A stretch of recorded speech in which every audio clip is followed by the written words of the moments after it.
Hi, so you're thinking about starting a team and you're wondering what is really involved? What does it really look like? How much time do I have to spend? Hi, my name is Heimann, and this is an episode where we're taking a look behind the curtain, so to speak, of what it's really like to run a high volume, high performance team. What are some of the trade-offs and what are some of the things that you need to know in order to avoid going down a path that could lead to non-productivity? And what do I mean by that? Well, right now you might be a busy real estate professional and you decide, I'm doing great. I did 8-10 million last year and I want to grow my business, so I'm going to start a team. The challenge is when you start building a team, even if you do everything right, and I went over some of the things to look out for in my last episode, you are in essence starting a new business. Running a team is very different from being a sole practitioner. And a couple of things that come into play are hiring and accounting and management of your business in a different way. And that can suck you out of the business if you don't go about it the right way. So as a team leader, you really have a handful of functions. Number one, you are the rainmaker, so you are the person that's responsible for bringing in the business. People will join your team because they're looking to you to drive their business. And that's why they go on a 50-50 split or maybe 70-30 on the listing. That's 70 to you as the team leader, 30% to them. And so in order for somebody to make that trade-off and say, okay, and I still have to pay my split to the broker, I still have these other expenses, but why would I join you as a team? It's because you're going to make more money joining my team than you would on your own. And most team leaders will focus on hiring brand new agents. I've actually hired people that didn't even have a license yet. I just knew they had the right personality and I worked with them to get their license. And then I started training and mentoring them in my team. And so finding those people, hiring, training, mentoring is a huge time suck. So you got to think about that. You need to be prepared and have the time, because the worst thing you can do is hire someone, throw them in your team, send them some leads, go do some open houses, hear some buyers, yada, yada, yada. And they don't really have any guidance, they don't have any training. And one of two things will happen. Number one, they're going to be a disaster and they're not going to perform, so they're going to have to replace them, which is going to suck up even more of your time. Or they're naturally really good, but you're not really giving them much structure and guidance. And they're just going to think to themselves, you know what, I can do this. I don't need to give this person 50% of my commission when I'm doing all the work in their mind.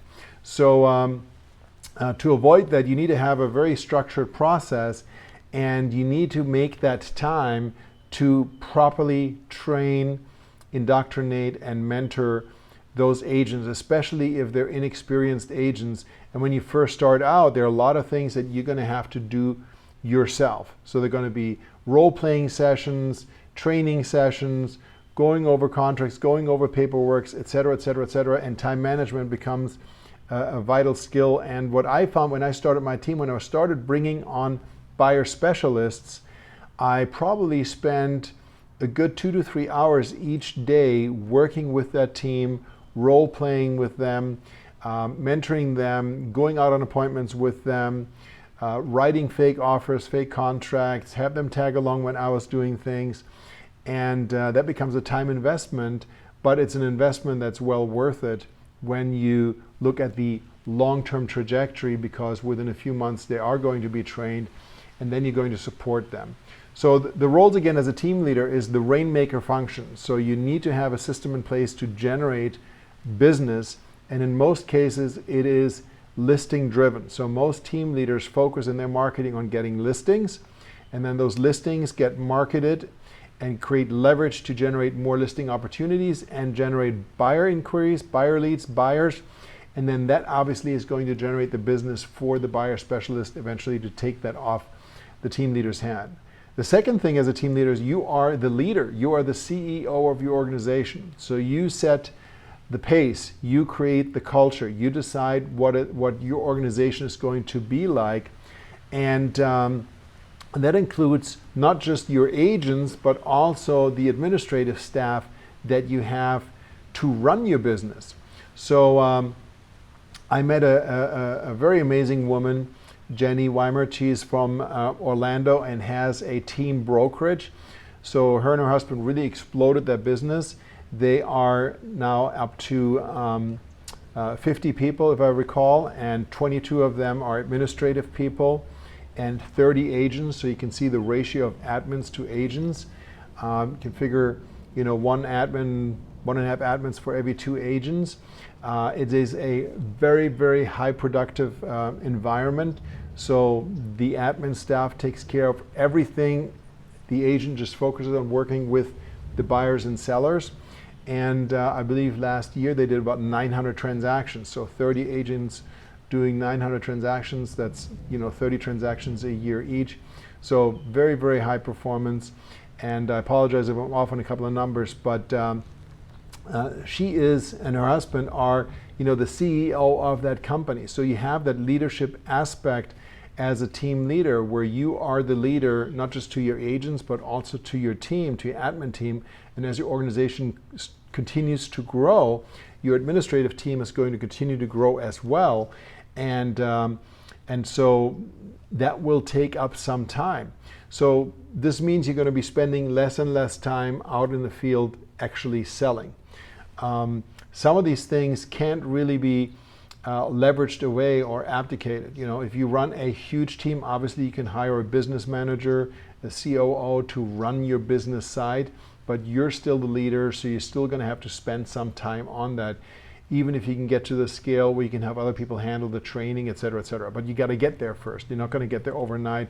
So during that transition phase, as you're beginning to grow your team, what I see happen sometimes is that the team leader gets so excited about building their business that they're taking their eyes off the ball with respect to what's generating the money right now for them, and their productivity actually starts to decline. And you don't want to be in that situation. You don't want to start building a team and your productivity starts to decline. Now, myself, my background, I was very happy, or fortunate, I should say, that I had a business background. I've built some successful businesses that scaled. So I was familiar with that process, but I've just seen it happen with others that are running a team. A lot of agents want to build a team to create more time freedom for themselves. And when you get to a certain point, that certainly is possible. So in theory, you could step away from your active, even listing agent role if you have a team with the right roles in place. Other people are handling the marketing, other people are handling the advertising, other people are handling the leads that are coming in, other people are managing your agents, your team members, and you have a listing specialist that goes out on the listing. So obviously you have the ability to do that, but to get there, you're going to find less time freedom initially. So to build a successful business, you need to make that commitment and be aware that you're going to spend a significant amount of time. When I built my team, I really didn't do it with a view towards I want to have time freedom and not work. I've had some very, very high production goals that were driving me. And I was probably working realistically about 80 hours a week when I was running that team. So now, of course, if you're working 80 hours as a sole practitioner, which a lot of agents are, you're just not going to be as effective and as efficient than if you had a team. Also, you do have the ability to once in a while get away and take a short vacation. And God forbid if somebody got sick, you have that coverage within a team where you cross-train people and so you have a little bit more security. If it's just you, if you're a sole practitioner and you're the only one that's doing everything, which is the case for most agents, then of course, if something happens, you get sick or you have a family emergency, then your income, of course, will stop immediately.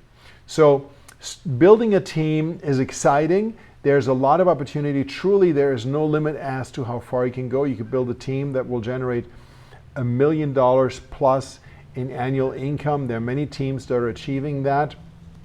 Over the last, I would say, 20 years, the formula really hasn't changed with respect to the numbers that you have to bring in. One of the first books that I read when I got started in business was Gary Keller's Millionaire Agent, which really is a blueprint for building a team and creating leverage and how much you have to bring in. And at that time, you basically had to generate $2.5 million in GCI to make $1 million if you're going to build a $1 million team. So take a look at that. And of course, Michael Gerber's E-Myth Revisited is absolutely a must, because when you're building a team, you're building a business, you're building an organization.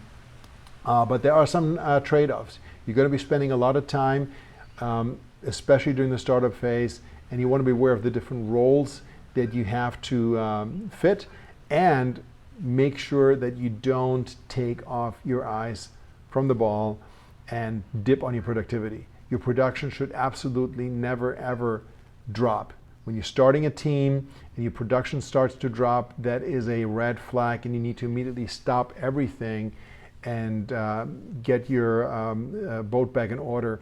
And I would say the number one reason, I'm going to close on that, is that people try to do too much all at once. So they go out and hire an admin, they go out and hire an ISA, and they're going to go out and hire a buyer specialist or two, because they just want to be that big team overnight, even though they really don't have the structure and volume in place to support that. And now they're going to have to deal with all these different people. They need to be trained, supervised. They're going to do a half-assed job at doing it. Plus, it's going to suck away their time from the business, so their production drops. You don't want to be in that situation.